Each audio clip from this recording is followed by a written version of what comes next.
Okay dear friend, नमस्कार। मेरा नाम है रवि कुमार। दोस्तों, इससे पहले जो मैं वीडियो डाला था वह एक परिचय के लिए डाला था, इंट्रोडक्शन के लिए।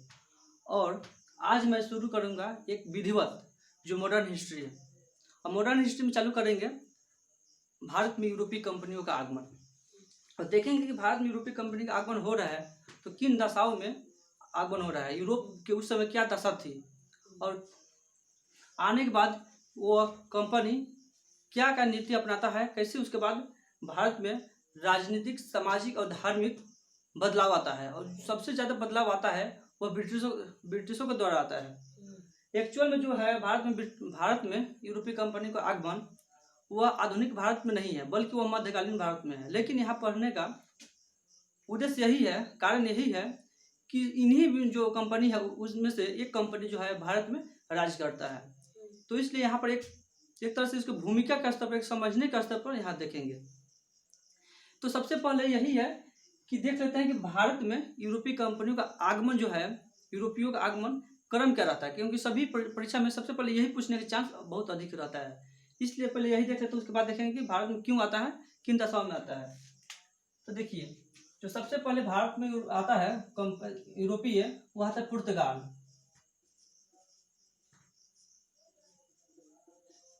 पुर्तगाल आता है जो कि 1498 में। और दूसरे जो आता है डच आते हैं जो कि 1595 या कहीं कहीं 96 भी लिखा रहता है। और तीसरा है अंग्रेज जो कि 1600 में आते हैं, इसमें सभी में है। और उसका फ्रांसीसी जो कि 1664 में। और देखिए, जब आते हैं तब देखते हैं कि अब यूरोप में क्या दशा थी, किस दशा में भारत में यूरोपीय कंपनियों का आगमन हो रहा है। तो देखिए, रोमन में समझ लेते हैं क्या है। तो देखिए, यूरोप में जो था वहाँ पर एक रोमन समाज हुआ करता था। उसकी राजधानी दो थी, उसका रोमन साम्राज्य दो भाग में बटा हुआ था। एक पूर्वी राज था, एक पश्चिमी राज था। जो पूर्वी राज थी उसकी जो राजधानी थी कुस्तुनतुनिया, और जो पश्चिमी उसकी भाग था उसकी राजधानी था रोम। तो क्या हुआ कि उसी समय में क्या हुआ कि 1453 में क्या हुआ कि एक मुस्लिम और ईसाई के बीच युद्ध होता है। मुस्लिम वर्सेस ईसाई, ये युद्ध होता है 1453 में। और इसी युद्ध को बोलते हैं धर्म युद्ध, जो कि यूरोप में होता है। और इस युद्ध में मुस्लिम जो होता है विजय हो जाते हैं। और इस वजह से क्या हुआ कि विजय होने के बाद क्या हुआ कि मुस्लिमों ने कुस्तुनतुनिया पर नियंत्रण कर लिया और वहां पर अपना कब्जा कर लिया। इस वजह से क्या हुआ, रोमन साम्राज्य है, इसके दो भाग थे, एक पूर्वी एक पश्चिमी। तो पूर्वी भाग की जो राजधानी थी वो उसका कुस्तुनतुनिया नाम था।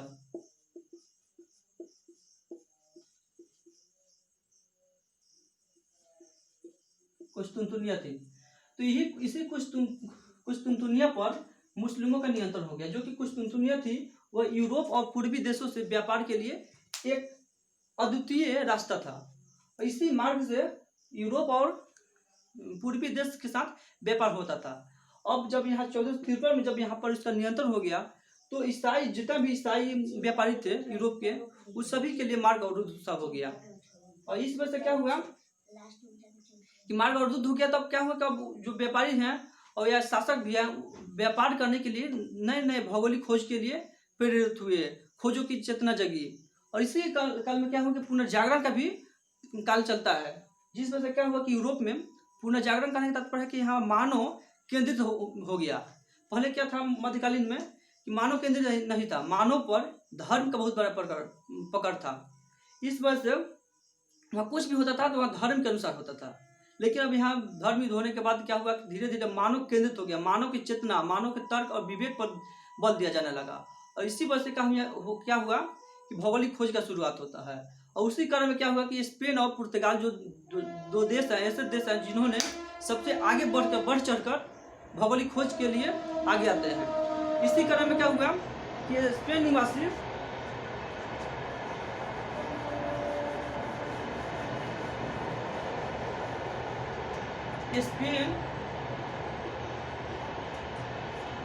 स्पेन का महारानी से एक इटालियन निवासी ने अनुमति लेकर, जो कि उसका नाम कोलंबस था, उसने चलता है पूर्वी देश के खोजने के लिए, लेकिन वह गलती से चल जाता है अमेरिका।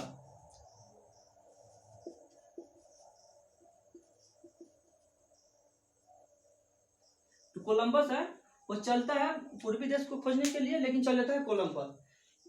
तो उसके बाद कोलंबस जाता है पूर्वी देश के खोजने के लिए, लेकिन चल जाता है वह अमेरिका।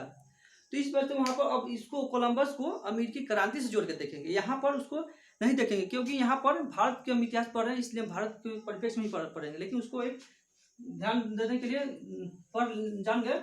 और उसके बाद क्या हो कि पुर्तगाल जो था,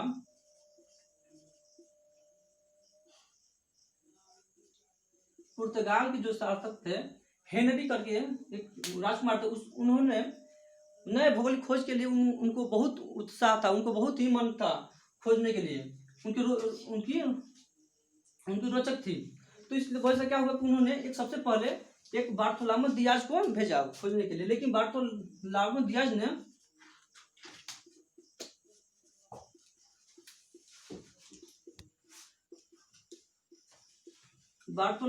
ने क्या किया कि 1487 में चलता है और वह पूर्वी देश को खोजने के लिए चलता है, लेकिन क्या हुआ कि अफ्रीका के पश्चिमी तट तक ही आता है और वहीं तक खोज पाता है और वहीं से वह वापस चल जाता है।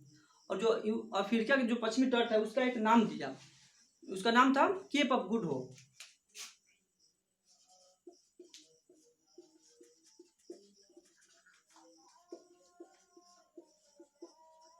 केप ऑफ गुड होप का खोज किसने किया? तो बार्थोलोमेव दियाज ने किया। कब किया? 1487 में किया। इस तरह से यहाँ पे ध्यान देने योग्य बात है कि बार्थोलोमेव ने केप ऑफ गुड होप का नाम किया और वहीं से वह वापस चला गया। तो उसके बाद यहाँ पूर्वी देश का भी यहाँ पर भी खोज नहीं हुआ, लेकिन उसके बाद भी और जितना जगह की और हम खोजे तो क्या हुआ कि उसके बाद 1498 में एक वास्को डी गामा नाविक ने फिर उसको दिया जाता है अनुमति कि आप जाइए खोज करिए, तो वो भी चलता है, पुर्तगीज वो भी था, तो वह चल जाता है। तो उसको वो केप ऑफ गुड होप होते हुए अफ्रीका जो था या अफ्रीका है वहाँ यूरोप से केप ऑफ गुड होते हुए भारत में आता है, भारत के पश्चिमी तट तक आता है, जो कि कालीकट में आता है। तो कालीकट आने के बाद क्या होता है देखिए, जैसे ही वास्को डी गामा ने भारत के पश्चिमी तट कालीकट पर पहुंचता है तो उसके साथ एक गुजराती साथी भी आता है उसके साथ में, उसका नाम था अब्दुल अजीज। जब वो भारत के यहाँ पर पश्चिमी तट के बंदरगाह पर उतरता है तो उसको अरब मुस्लिम व्यापारियों से उसका विरोध करता है, और अरब मुस्लिम व्यापारियों ने उसका विरोध करते हैं और उसको मारने की कोशिश करते हैं, जान से भी मारने की कोशिश करते हैं। तो यहाँ पर मारने की क्यों कोशिश करते हैं, क्यों विरोध करते हैं? तो उसका मूलतः कारण था आर्थिक, क्योंकि आर्थिक उनका कारण ये था कि अगर वह आते हैं व्यापार करते हैं तो कोई भी अगर यूरोप के नागरिक आके यहाँ व्यापार करते हैं तो उनके जो व्यापारिक लाभ था उसमें उनका बाधा होगा। इस वजह से उन्होंने सोचा कि हम उसको हटा देंगे तो हमारा व्यापारिक लाभ होगा, उसमें बाटा नहीं लगेगा। लेकिन क्या हुआ कि वहीं पर कालीकट का जो एक शासक हुआ करता था उस समय तत्कालीन, उसने उसको संरक्षण दिया।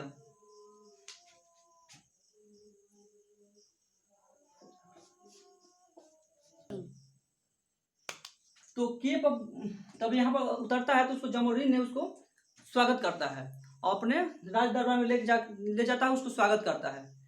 तो यहाँ ध्यान देने योग्य बात ये है कि यहाँ पर जब वास्को डी गामा भारत में आता है तो उसको अरब निवासी जो था, अरब व्यापारी, उससे उसका विरोध होता है, झड़प होता है।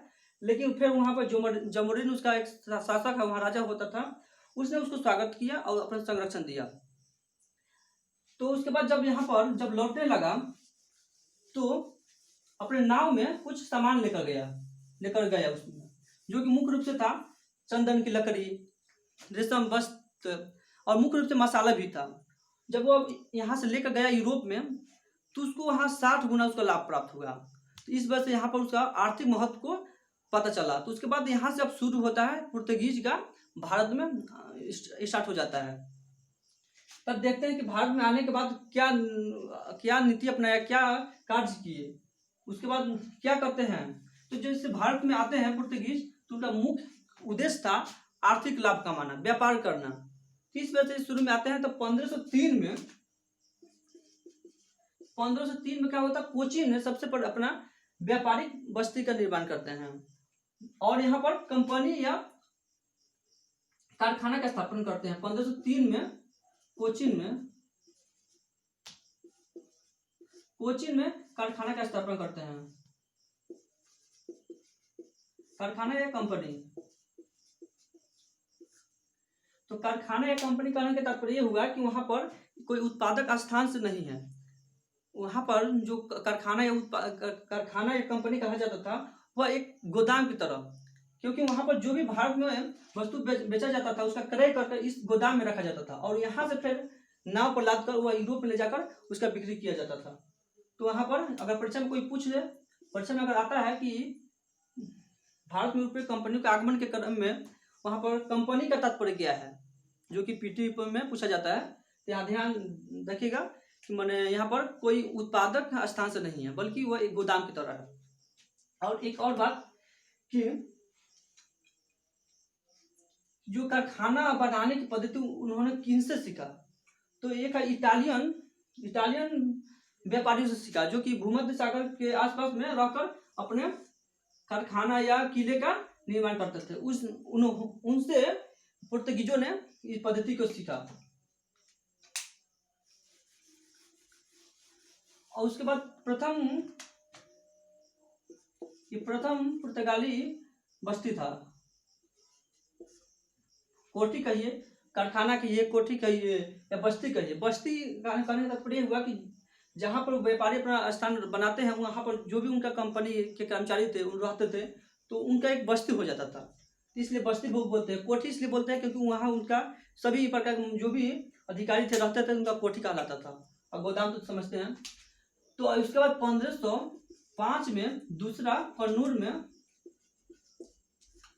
में स्थापना होता है दूसरा कोठी। तब यहाँ होता है कि जब यहाँ पर व्यापारी अब यहाँ पर आकर खरीद रहे हैं और ले जाकर बेच रहे हैं तो उसको देख रेख करने के लिए कुछ सुरक्षा कर्मी भी चाहिए। और जो वस्तु यहाँ पर सामान खरीद कर रखा रहा है तो उसको घेरा बनाने के लिए किला के निर्माण करवाना पड़ेगा। तो ये सब हो रहा है और इन सभी कार्य को देख रेख करने के लिए, व्यापार को खरीदना और बेचना, क्रय करना, विक्रय करना, तो उसके लिए एक यहाँ पर गवर्नर का पद सृजन होता है। तो यहीं से अब क्या होता है कि गवर्नर का पद सृजन होता है और यहीं से सबसे पहले अल्मीडा का पद अल्मीडा यहाँ पर आता है अपना गवर्नर पद पर। तब देखते हैं कि भारत में पुर्तगीज गवर्नर का गवर्नर के बारे में देखेंगे। उसके बाद में कुछ उसका महत्वपूर्ण जो कार्य होगा उनको देखेंगे। देखिए भारत में प्रथम गवर्नर आते हैं वो 1505 में आते हैं, जो नाम था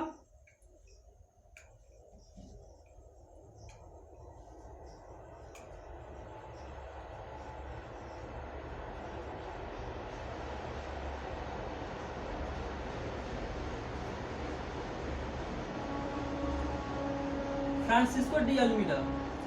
केवल आप अल्मीडा कहकर ही काम चलवा सकते हैं, इतना बड़ा का नाम कहने की जरूरत नहीं है। लेकिन देखिए फ्रांसिस्को डी अल्मीडा का कार्यकाल रहता है जो कि 1505 से 9 तक। और इनका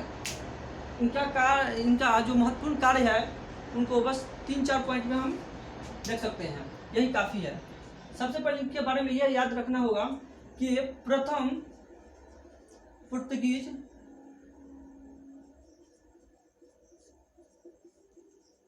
गवर्नर थे।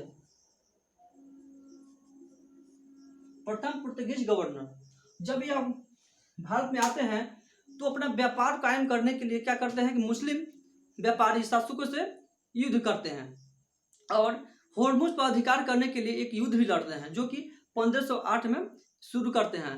तो इसमें स्वयं अल्मीडा के पुत्र एक मारे जाते हैं और उसके बाद अगला साल 1560 में पराजित हो जाते हैं। लेकिन क्या होता है कि अगले साल 1509 में संयुक्त मुस्लिम बेड़े को पराजित करते हैं और होर्मुज पर अधिकार कर लेते हैं। इस तरह से यहाँ पर होर्मुज होता है, फारस की खाड़ी के पास होर्मुज बंदरगाह है, उस पर अधिकार हो जाता है। और यहाँ पर होर्मुज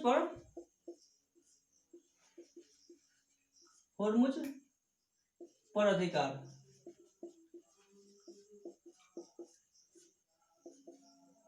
1509 में संयुक्त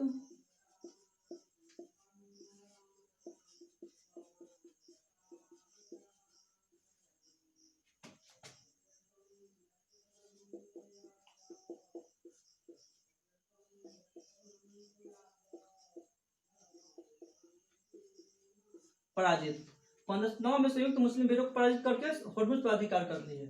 और उसकी एक सबसे महत्वपूर्ण बात यह है, इसको स्टार मार लीजिए, कि इन्होंने शांत जल या नीले जल की नीति अपनाई।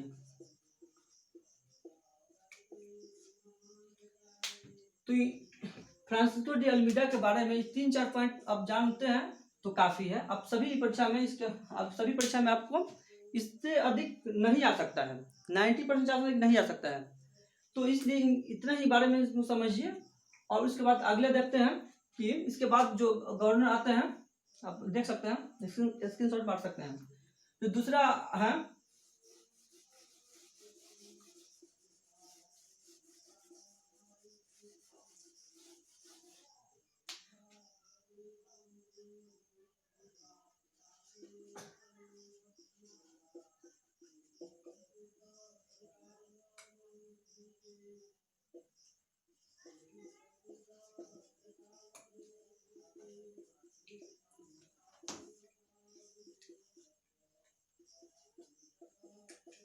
Alphonso de Albuquerque. इन्होंने आए पुर्तगीज गवर्नर सेकंड हैं। तो इनको बारे में कहा जाता है कि वास्तविक पुर्तगीज शक्ति का संस्थापक है, यानी वास्तविक पुर्तगीज का संस्थापक कहा जाता है।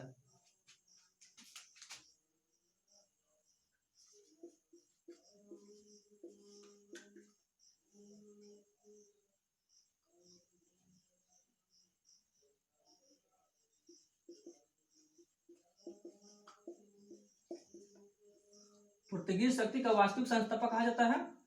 और इन्होंने जैसे ही भारत में आए तो व्यापार में अपना एक अधिकार प्राप्त करने के लिए इन्होंने यहाँ पर सामाजिक आधार तैयार करने की कोशिश की।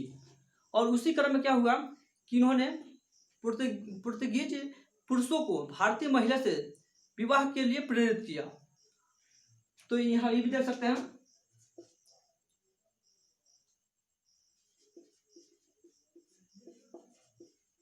पुर्तगीज पुरुषों को भारतीय महिला से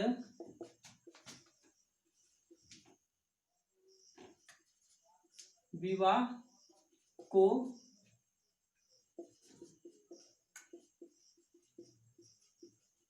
प्रोत्साहन दिया। देखिए समझिए कि पुर्तगीज पुरुषों को भारतीय महिला से विवाह के लिए प्रेरित करना है, ताकि अगर भारत में यहाँ पर पुर्तगीज समाज बन जाए तो उसको सामाजिक स्तर पर सामाजिक आधार तैयार हो जाएगा और उसे सपोर्ट मिलेगा। इस वजह से भारतीय महिला से विवाह के लिए प्रेरित किया। और उसके साथ साथ ये भी हुआ कि एक अपने नियंत्रित क्षेत्र में सती प्रथा को समाप्त किया, जो कि एक अमानवीय दशा थी।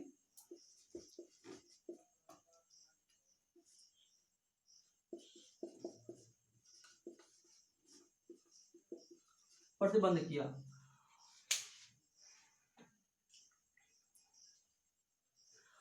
तो इतना पॉइंट अल्फांसो डी अल्बुकर्क के बारे में देख सकते हैं। उसके बाद इसमें एक और पॉइंट है जो कि इन्होंने सबसे बड़ा कार्य किया, वो है कि बीजापुर के शासक यूसुफ आदिल शाह से गोवा को छीना।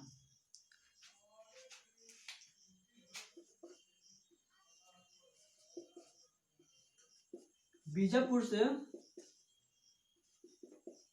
गोवा को छीना। बीजापुर के शासक यूसुफ आदिल शाह से गोवा को छीना। तो इतना इतना काफी है अल्बुकर्क के बारे में। अब देखते हैं कि इसके बाद निनो डी कुन्हा।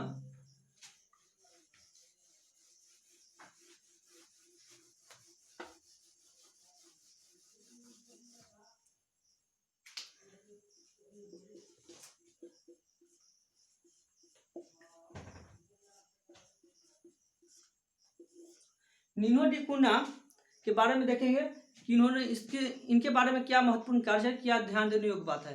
तो देखिए निनो डी कुन्हा के बारे में यह समझने की जरूरत है कि इन्होंने जो अल्बुकर्क द्वारा गोवा को छीना गया था उसको सबसे पहले गोवा को राजधानी बनाया।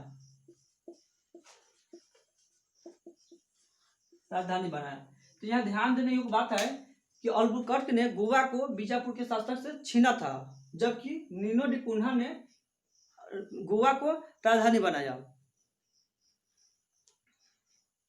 तो यहाँ पर गोवा को राजधानी बनाए और तो निनो डी कुन्हा के बारे में बस यही देखना है कि निनो डी कुन्हा का कार्यकाल रहता है 29 से 38 के बीच में, और इन्होंने गोवा को राजधानी बनाया, पुर्तगीज बस्ती का राजधानी बनाया, जो कि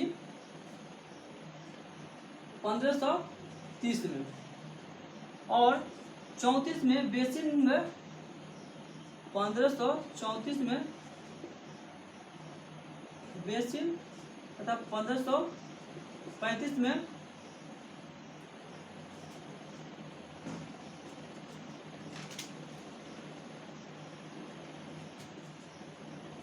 द्वीप पर अधिकार किए।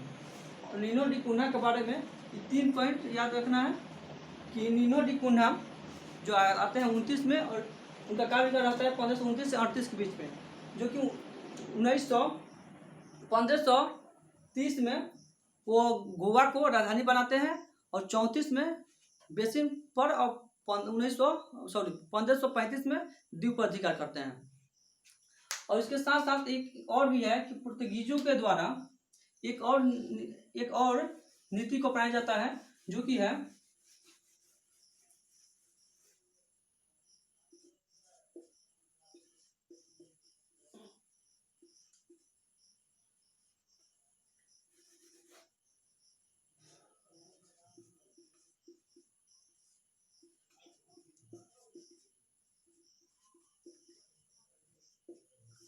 कार्टेज आर्मेडा काफिला पद्धति।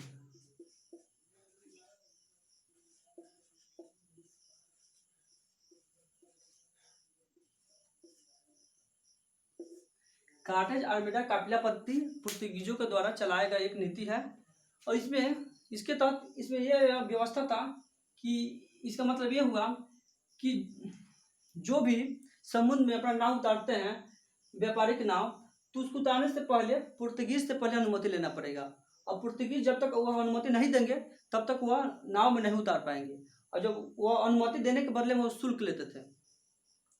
तो यहाँ पर अगर वह उतार देते हैं बिना अनुमति के, तो वह पुर्तगीज अपने दुश्मन की तरह व्यवहार करके उसको डुबा देते थे या उसको लूट लेते थे। इस वजह से यहाँ क्या हुआ कि लूटपाट पर पुर्तगीजों ने ध्यान दिया, व्यापार पर कम ध्यान दिया जाने लगा। इस वजह से क्या हुआ कि बहुत बड़ा सामुद्रिक साम्राज्य का निर्माण कर रखे, जो कि होर्मुज से लेकर इंडोनेशिया के तट तक उसने एक बहुत बड़ा साम्राज्य का स्थापना किया, और उसी को नाम कार्टेज आर्मेडा नाम रखा। और इसके क्षेत्र में अगर कोई भी देश का नाव उनके अनुमति के बिना अगर आते हैं तो उनको डुबा दिया जाता था या लूट लिया जाता था, और उसके बदले में अगर वह परमिट ले लेते हैं तो उसको सुरक्षा दिया जाता था। तो यह कहा जाता है कि कार्टेज आर्मेडा जो था उसका परमिट अकबर ने भी लिया था।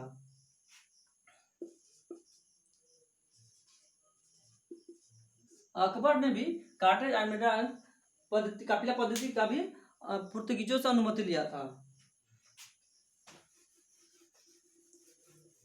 तब देखते हैं कि भारत में पुर्तगीजों का क्या योगदान रहा। तो योगदान देखते हैं।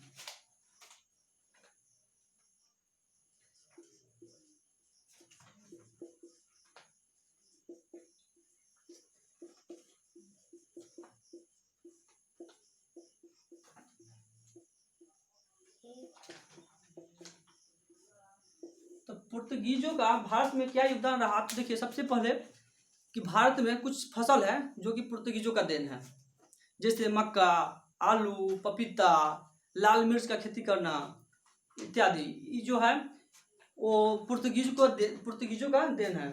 और उसके बाद जो है जहाज बनाने की विधि, और उसके बाद सबसे महत्वपूर्ण है कि जो प्रिंटिंग प्रेस का आविष्कार हुआ उन्हीं के द्वारा हुआ, जो कि यूरोप में हो गया था, और भारत में लाने का श्रेय जो जाता है वो पुर्तगीज को जाता है, जो कि 1556 में गोवा में स्थापित करते हैं। तो देखते हैं क्या योगदान रहा। तो आलू का खेती करना, पपीता, मक्का, लाल मिर्च,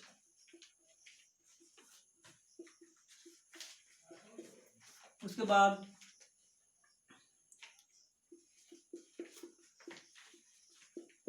प्रिंटिंग प्रेस जो कि 1556 में गोवा में होता है। उसके बाद एक स्थापत्य कला जो होता है, गोथिक स्थापत्य कला।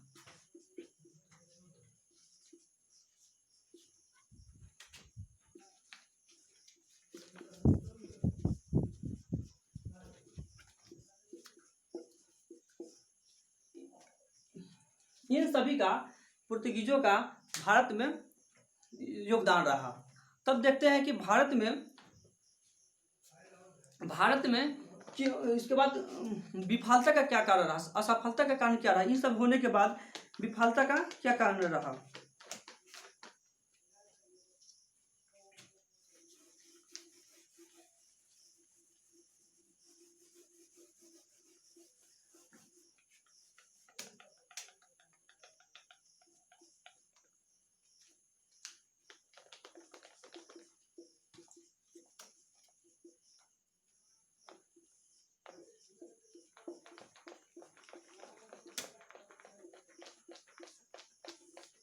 देखिए असफलता का कारण समझते हैं। जैसे ही भारत में पुर्तगीजों का आगमन हुआ तो वह धर्म को लेकर बहुत ही कट्टरता दिखाई, और जैसे ही भारत में आए तो बीजापुर जिसे आए, उसके बाद कोचीन में आए, तो वहाँ पर धर्म को लेकर बहुत अपन कट्टरता दिखाई। इस वजह से क्या हुआ कि वहाँ पर ईसाई धर्म परिवर्तन कारण ने बहुत कट्टरता दिखाई। उसके साथ इस वजह से क्या हुआ कि दुश्मन उनकी संख्या काफ़ी बढ़ने लगे। उसके उनका और एक और कारण है, जो कि उनका देश है पुर्तगीज वो बहुत छोटा है, इस वजह से संसाधन की कमी की वजह से वो नियंत्रण नहीं कर पाए। और उसके बाद साथ में ये भी हुआ कि जब उनका स्पेन का पुर्तगीजों पर जब विजय हो गया, तो स्पेन का विजय ही पुर्तगीजों का विजय कहा जाने लगा। यानी अब पुर्तगीजों का विजय स्पेन पर निर्भर हो गया। और साथ में क्या हुआ कि उनको सरकार की तरफ से जो अपेक्षित सहायता होनी चाहिए वो नहीं मिल पाया। और देखते हैं, एक एक करके देखते हैं।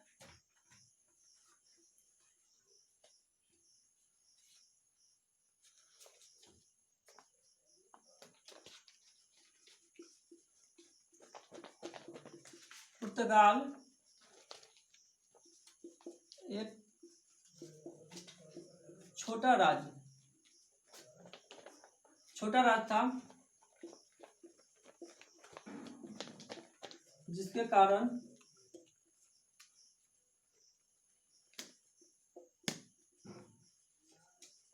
संसाधन की कमी थी, और दूसरा सरकार से अपेक्षित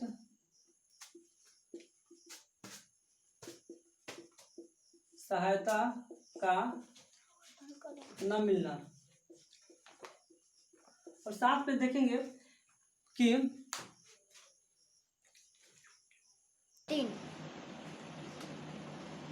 उसके बाद जो है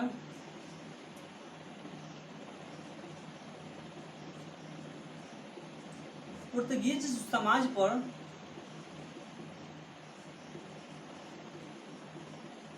कुलीन वर्गों का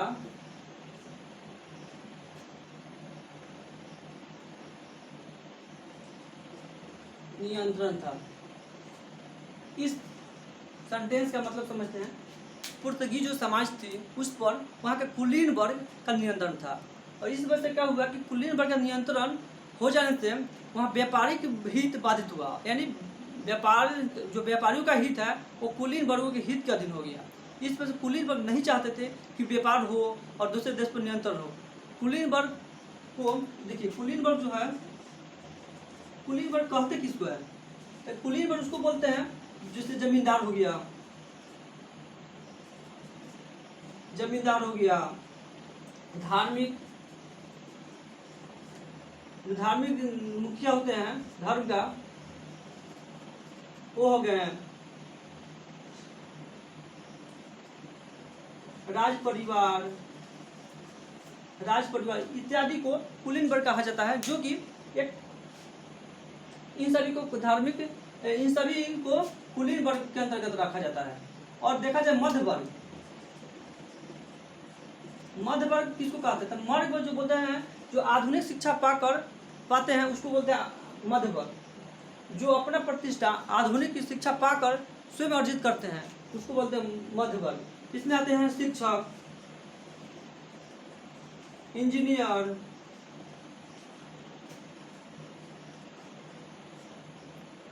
मीडिया, डॉक्टर, वकील इत्यादि। जो भी आधुनिक शिक्षा पाकर अपने अपने से सम्मान अर्जित किए हैं उसको बोलते हैं मध्य वर्ग।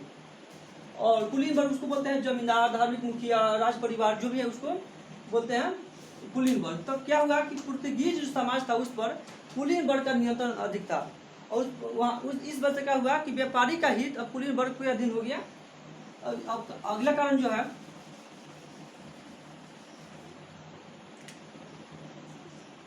कि 1580 में स्पेन का पुर्तगाल पर नियंत्रण हो गया। देखिए 1580 में क्या हुआ कि स्पेन ने पुर्तगीजों को जीत लिया, और इस वजह से क्या हुआ कि पुर्तगीज का जो हित था वो स्पेन का अधीन हो गया। जब तक स्पेन का नौसैनिक पूरे विश्व में कायम रहा तब तक उसका भी झंडा फहराता रहा। लेकिन क्या हुआ कि एक समय ऐसा आता है जो स्पेन का भी नौसेना का अवसान हो जाता है। तो उसके बाद क्या हुआ कि पुर्तगाल का भी शक्ति अवसान हो जाता है। तो देखते हैं कि कैसे स्पेन का जो नौसैनिक शक्ति था उसका कैसे कमजोर होता है। तो क्या हुआ कि अटलांटिक महासागर में एक युद्ध होता है। अटलांटिक महासागर में एक युद्ध होता है जो स्पेन और अंग्रेज के बीच में होता है। स्पेन और अंग्रेज के बीच में युद्ध होता है, नौसैनिक युद्ध होता है। तो स्पेन के पास उस समय लगभग 130 नौसैनिक था, जबकि अंग्रेज के पास मात्र 30 के आसपास था। तो यहाँ पर स्पेन शक्तिशाली था, कई गुना उसके पास अंग्रेज से अधिक उसके पास सैनिक था, नौसैनिक था। लेकिन क्या हुआ कि यहाँ पर इसका दुर्भाग्य इसका सौभाग्य देखिए, इसका भाग इसका दुर्भाग्य देखिए। उसी समय क्या हुआ कि अटलांटिक महासागर में एक चक्रवात, बहुत बड़ा चक्रवात आ जाता है, और वह चक्रवात स्पेन की तरफ बहुत बड़ा उसका प्रभाव डालता है, और अंग्रेजों के पास, ब्रिटेन के पास कम जो जहाँ थी वहाँ पर उसका बहुत ही प्रभाव, न के बराबर उसका प्रभाव था। इस वजह से क्या हुआ कि स्पेन का 300 जो नौ बेड़ा था, जो नाव था, उसका तितर बितर हो गया, इधर उधर छिटा गया। इस वजह से क्या हुआ कि अंग्रेजों ने उन सभी उसके 9 सैनिक जो बेड़ा है उसको एक एक करके उसको पराजित कर दिया, उसको डुबा दिया नाव में। इस वजह से क्या हुआ कि यहाँ पर स्पेन का पराजय हो जाता है और अंग्रेज का विजय हो जाता है। यहीं से अब स्पेन का जो शक्ति होता है विश्व में नीचे हो जाता है और इंग्लैंड का ऊपर हो जाता है, और वहीं पर पूरा इंग्लैंड अब हो जाता है सर्वशक्तिमान विश्व में। तब यहीं से क्या होता है कि अब स्पेन हार जाता है तो पुर्तगाल भी हार जाता है। उसके साथ एक और कारण है,